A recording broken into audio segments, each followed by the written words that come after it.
I hadn't heard of her until I read Austen, so thanks for the rec, Jane.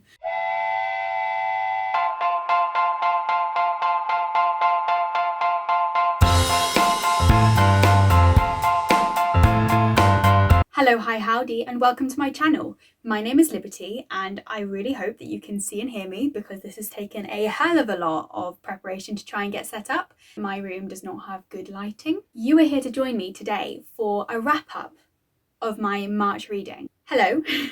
I have read a total of 8 books this month, and I'm really quite proud of that. I'll also tell you at the end about the books I'm currently reading because I'm at least partway through quite a few other books, and I was hoping to have them finished, but unfortunately things don't always go to plan. In fact, often don't go to plan. Here we are. The first book that I read this month, along with pretty much everyone else in the entirety of the world, was Daisy Jones and the Six by, you guessed it, Taylor Jenkins Reid. This one is quite well known. I would be surprised if you hadn't heard of it. And it is the wondrous, wonderful tale of a fictional band, Daisy Jones and the Six, and their rise and fall from the 60s through to 1979. And basically it's kind of a dramatization of this fictional band, and it's told through interviews. It's quite fabulous. I enjoyed it. I liked the vibe. I liked the storyline in general, but I have to say it was not my favourite. I significantly preferred Evelyn Hugo, The Seven Husbands of Evelyn Hugo, which is TJR's other really famous one.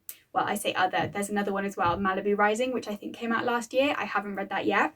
When I do, I will update you on how that falls in my Taylor Jenkins Reid cinematic universe of books. But this one was good, it just wasn't as good. And so I only gave it 3.75 stars. To be completely clear, I think it didn't have as much pizzazz. It didn't have as much emotional grip on me as a book. I wasn't itching to sit down and read it in the same way as Evelyn Hugo. That's the first sign that something is up. The other thing is that after a while, the whole sex, drugs, rock and roll thing kind of got a bit old.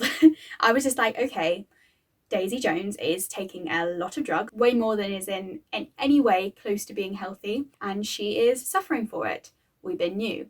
Billy is drinking far more than is healthy. We've been new. It kind of gets to the point where me as the reader was just desensitized to the ill effects of extreme overconsumption of recreational drugs, to the point that like it just didn't really impact me when they were getting sick and when they were having problems. But I just felt like the twists and turns relied too heavily on this one issue, which was the rock star lifestyle, I guess. And then there wasn't really much else to go on. There is someone looking at me through their window. Hello? I'm just talking about books. Please ignore me. Always a little bit creepy when you turn and see someone looking right back at you. Never mind. To be fair, I should be used to that, what with, my cat. Those are my thoughts on Daisy Jones and the Six. Good, but not great. And overall, kind of forgettable. I kind of had to struggle to think about the plot points that I wanted to mention for this video. So the other thing is I can't quite decide whether I thought it was good or bad, the twist about who the interviewer was. Like, it just seems to me to, and I'm sorry if this is a mild spoiler, it seems to me to just kind of echo Evelyn Hugo. Dunno. Life imitates art, I guess. Or maybe Taylor Jenkins Reid needs to kind of think of a different storyline. Is that really salty? Is that really salty of me? Apologies, I don't have the book, by the way. I lent it to my dad. I really don't think he's going to like the book, but he wanted to borrow it, so good for you, Dad, I guess. Now, the second book that I read this month was The Italian by Ann Radcliffe.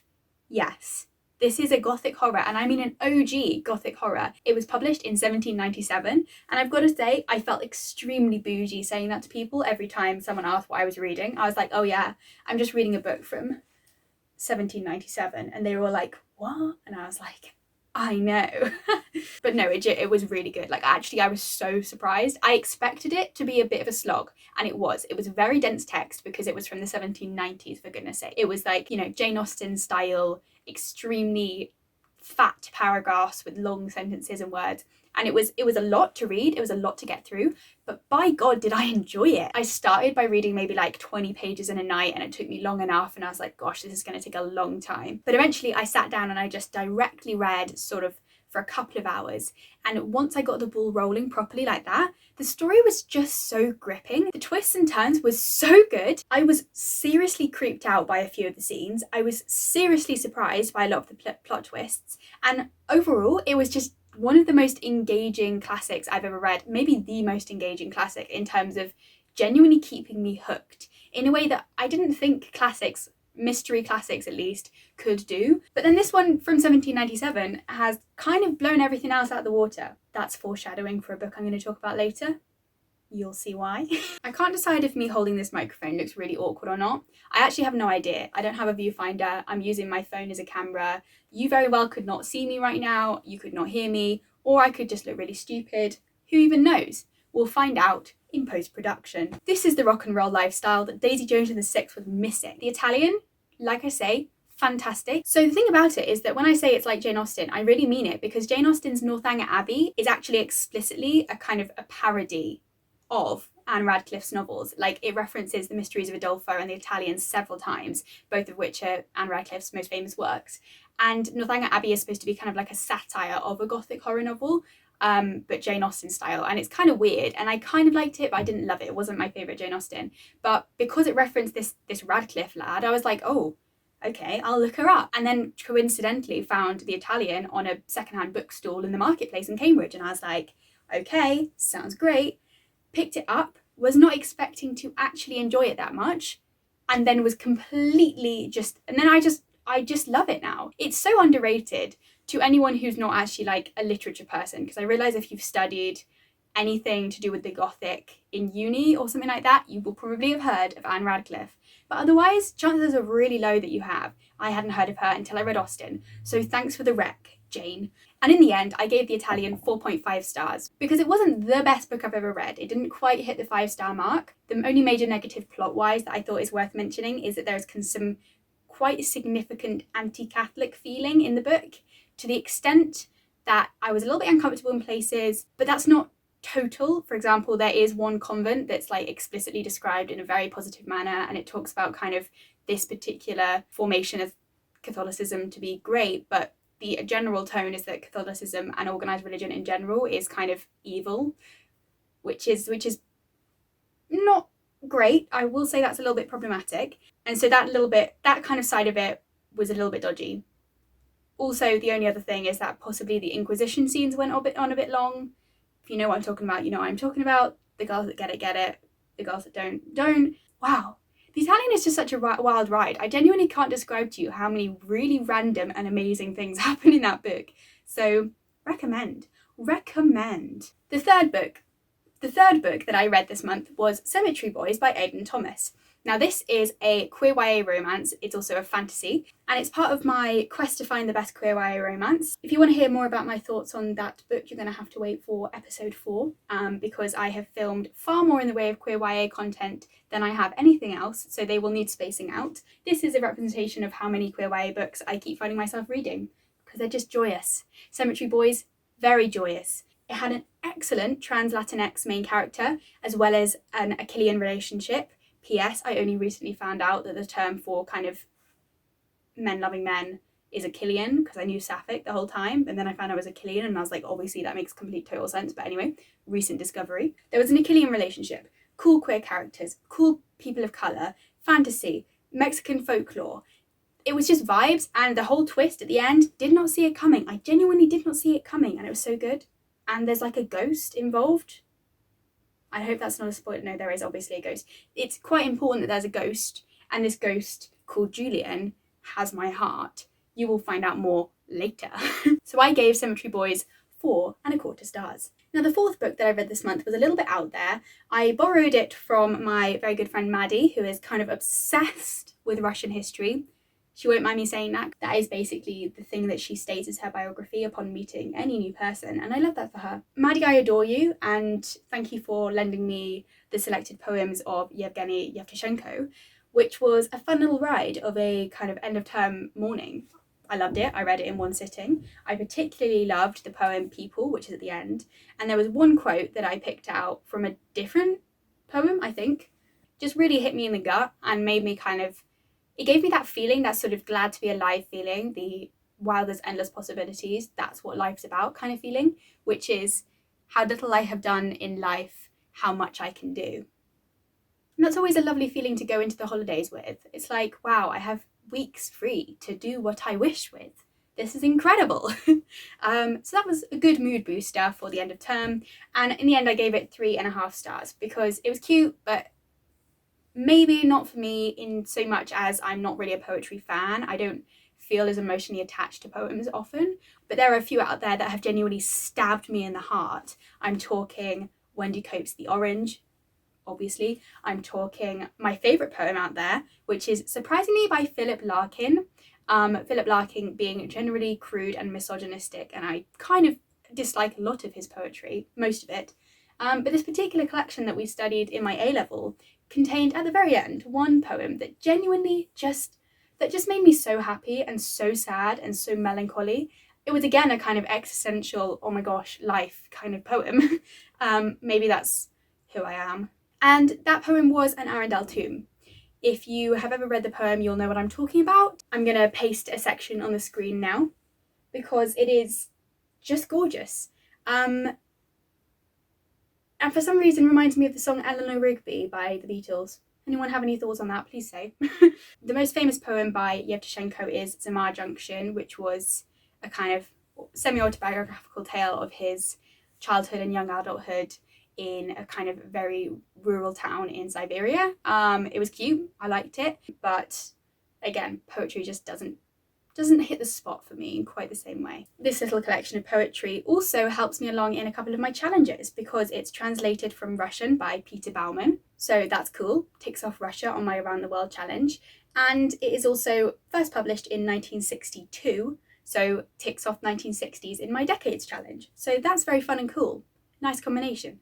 It was a little bit of a bummer to realise that the first decade I put for my Decades challenge was 1800s, whereas the Italian is from 1797, and I was just like, oh no, should I bend the rules? Should I add 1790s just to be able to tick it off? And then I realised, no, stick to your guns, Liberty. Just accept that you have failed your own challenge. The fifth book that I read this month was On Tangled Paths by Theodor Fontane, or Theodor Fontane, I'm assuming, because it is a German novel from 1887, translated by Robin Milner Gulland and Peter Levi. It is cute and small and short, but not groundbreaking. The most notable thing about it is the fact that it has a weirdly liberal tone for the 1880s. It's set in the 1870s. It's set in Berlin, to be clear, and it details a working class woman called Lena who ends up meeting, in a coincidence, this kind of aristocratic cavalry officer, Bortor, I think is how you pronounce it, and he basically falls for her and she falls for him, and it's a very kind of flirtatious, easy relationship for them, which develops into a romantic and sexual relationship over the course of a few months during a particular summer. But of course the issue is that there is a massive class divide and that they can't truly be together. And the whole novel is about whether they are going to accept that they can't be together or if they're going to keep fighting and it's going to cause sort of devastation for them and those around them. And I was really impressed by the way that particularly Lena, she kind of enters this relationship explicitly stating several times, I know that this can't end well, I know that we can't truly be together, I just want to have fun for a while, which, like I say, is a quite weirdly modern take to my eyes, obviously. That's the Tiffany problem, if anyone's ever heard that phrase before, which is this theory saying that we're so biased to assume certain things as modern that if we saw them in historical works or in historical fiction, we would think it was inaccurate. For example, the name Tiffany, even though the name Tiffany is actually a nickname from the name Theophania, a 13th or 14th century name. So basically, Tiffany completely could show up in a historical fiction set in 1337, but to modern eyes, that would be weird and out of place, right? So even if it's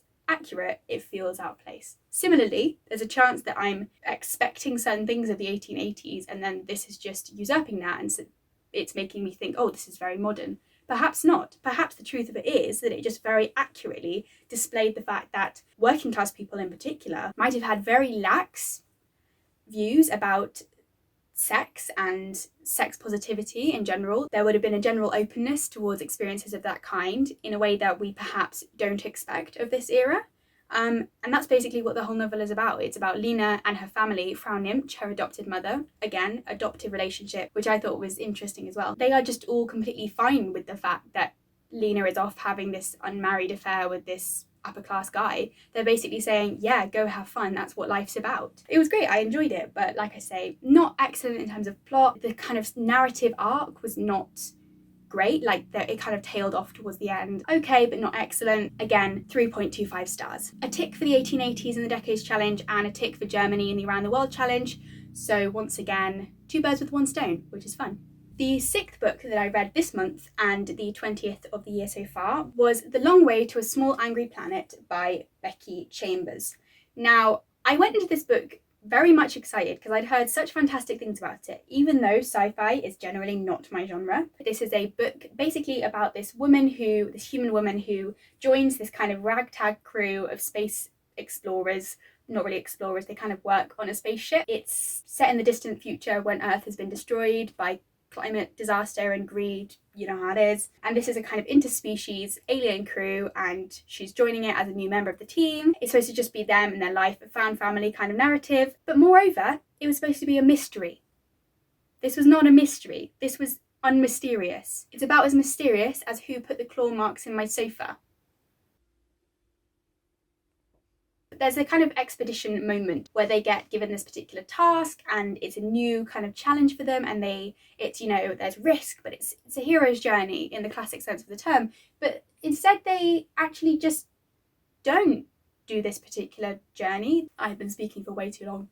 But instead they just don't follow this journey in a tangible way. The plot just wavers away from the actual mystery the entirety of the book. And then the actual climax is so abrupt and so random that I just didn't care. I appreciate what Becky Chambers was trying to do, but this was not what I wanted, expected, or it should have been, in my opinion. To others, the Wayfarers, like books in general, there's I think another 1 or 2. They are just testaments to found family and to humanity. But first of all, I wasn't such a fan of the extremely explicit interspecies alien sex. And secondly, like I say, I was just really let down by the fact that I was expecting this to be an adventure story, and instead it was just a lot of people info dumping about their lives. I was thinking about how to describe this book, and I've decided that it's neither a plot-driven or character-driven book. I actually think it's a world-building driven book, if that makes sense. It is snowing outside. It was sunny like yesterday. And yes, I'm wearing a summer dress. So what? So when I say it's a world-building driven book, Becky Chambers clearly had an entire world, an entire galaxy, a universe of ideas that she wanted to share. And so she writes this book with each different planet that you visit and each different person that you meet, basically kind of, like I say, info dumping. And there's just a lot of description and a lot of backstory and a lot of character introduction that's irrelevant to the plot, basically just to explore this world that Becky Chambers has created. And again, I appreciate that. It fails at the basic plot that it has set up after about 100 pages, which is, as I say, the adventure mystery. Either make it a character study or make it plot driven. You can't have neither, and I was just really disappointed. Also, I think the truth of it is, and I really don't want to sound big-headed, the whole message was everyone has cultural relativity, and there's no such thing as social norms, and there's no such thing as inherent morality, and all these things. And I'm like, yeah, I know. I study social sciences. So I gave it 2.5 stars. Sorry, Catlet. I feel like I've cleansed myself of that book now. Slightly turned me off pure sci-fi, I'll be honest with you, but we'll see. The 7th book that I read this month was Simon versus the Homo Sapiens Agenda by Becky. I'll present in episode 4 of my Queer YA romance quest. Go check it out when it comes out. The summary of this book is probably ubiquitous. Anyone who is my age knows this story. Basically, it is the story of this guy Simon who anonymously starts writing emails to this other gay boy at his school, neither of them knowing each other's identity, and they kind of fall in love through these emails. But then some guy finds the emails and starts blackmailing Simon with them in order to try and get him, this guy Martin, with Simon's friend Abby. Grotty. But I have to say, it was a compelling story. The major disappointment is that it actually doesn't live up to the film, which I've watched many times. I love that film. I saw that film for my 15th or 16th birthday, whenever it was that it came out, with my friends. I loved it. It was great. It's just such an emotional film, and I love it. But the problem is that it did the emotions better than the book did, which is an awkward situation to be in. particularly the coming out scene, the friends being kind of awful to Simon scenes. They're all done better in the film. And overall, I just thought the narrative was stronger in the film. I think the major issue with this book is it's just a bit short or a bit fast paced for what I think this story could be. Oh my god, it's literally a blizzard. It's the 31st of March. This is the first time it snowed where I've been all winter. We've had an unseasonably warm winter, cough cough, climate change, and yet here we are, snowing, 31st of March. So Simon versus the Homo Sapiens Agenda was a fun run, it was a quick one, I read it extremely fast.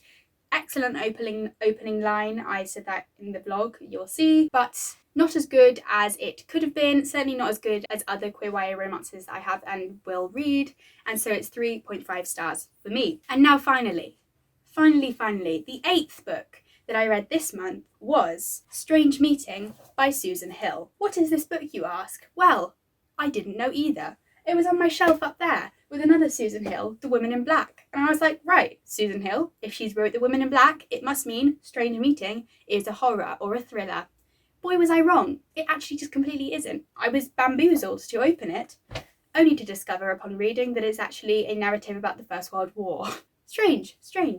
The problem is that I'm a big fan of going into books blind, which is to say, actually, that was kind of my dream situation, to open a book and only then discover what the book is even vaguely about.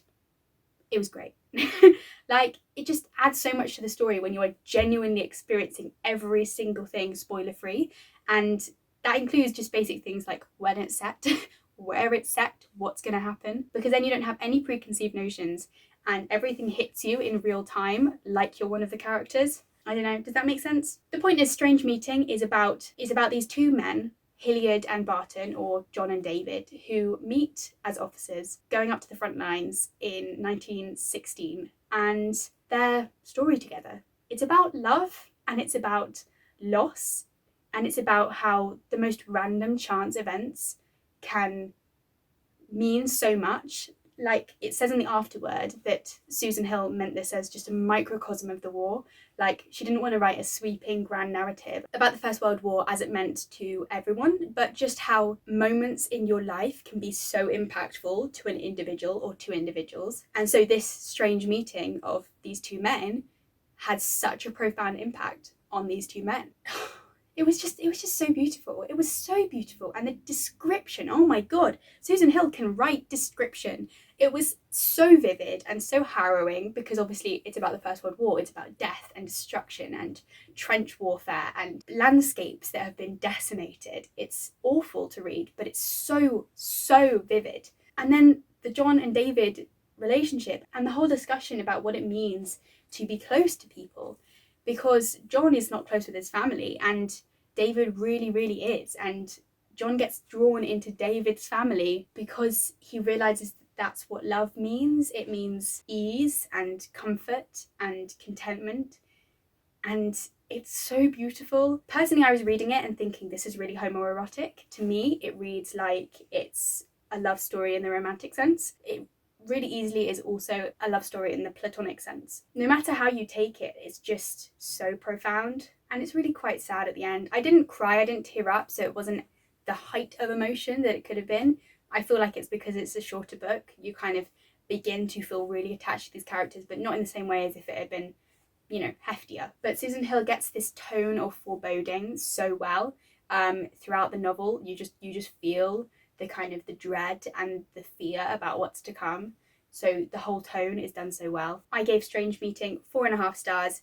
Again, not 5 stars, just about. It doesn't use many dialogue tags, so I kept getting confused who was speaking, but that's a really minor issue. It's certainly up there in like the very close to God tier kind of realm, and I will remember Strange Meeting for a while. I think it was just very meaningful.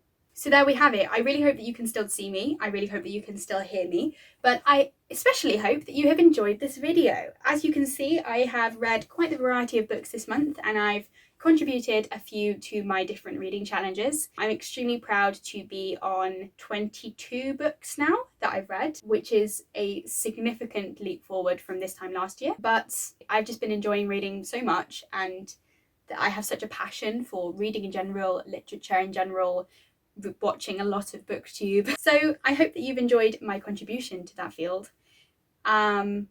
Oh yes, and as to the books I'm reading at the moment, I'm reading Mill on the Floss by George Eliot, and I'm about 60% of the way through that. Not the most engaging of classics, but I'm going to keep going through because I've heard that the ending is particularly interesting. I've realised upon reading some reviews subsequent to starting the book that it is certainly not George Eliot's most favoured book, and really I should have started with Middlemarch or Daniel Deronda.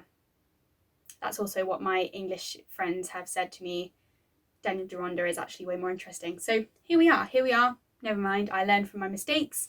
But it was at the library, I picked it up by random. Similarly, I have started Eleanor Oliphant is completely fine on audio. Not enjoying it. Really not enjoying it. To the extent that I'm kind of contemplating DNFing it. It's so weird, and I really despise Eleanor, the main character, although being about 10% of the way in now, there are a few hints as to what's going on with her, which are kind of intriguing. I'm gonna make a stab and say that she has lost somebody close to her, and she's had a rather rough upbringing with a kind of horrendous mother. Maybe I'll keep going. Audiobooks just generally aren't my style either, so that was adding an extra layer of complexity and me not particularly wanting to pick it up. But I borrowed this book from the library on the Libby app as audiobook for the outreach program that I was doing last week, because I was going to be in the car a lot, and I thought just in case I get really car sick, I should have one I could listen to instead of just books in physical form. And then I ended up not really reading anything at all that week anyway, because we were just supremely busy. But that was one of the best weeks of my life. And the other book I'm reading is You and Me on Vacation by Emily Henry, a booktube favourite, and I'm finally getting around to it because I've seen enough positive reviews to think that I will enjoy it, even though it is a white cis-het relationship, which, let's just say, there is a proliferation of in the romance genre, none of which I've ever read and been genuinely enthused. What with the toxic masculinity, consent issues, misogyny, racism, general awfulness. Strangely enough, one of the only ones I've actually enjoyed is Meet Me at the Cupcake Cafe by Jenny Colgan, whereas other Jenny Colgans are horrendous. This one is enjoyable, maybe because it's about cake and the guy is actually nice. All of that is to say, I've heard enough good things about You and Me on Vacation to think that this is going to be a positive relationship, a positive story, and actually good, and therefore I'm willing to give it a shot. In case you're still here, thank you very much for joining me. My throat is completely going. I need some lemon sip. I'm gonna go, but thank you very much, and I really hope you enjoyed this video. Please like, subscribe, comment, tell me what you think about the books I've mentioned, and I really hope to see you on this channel again soon. Goodbye everyone!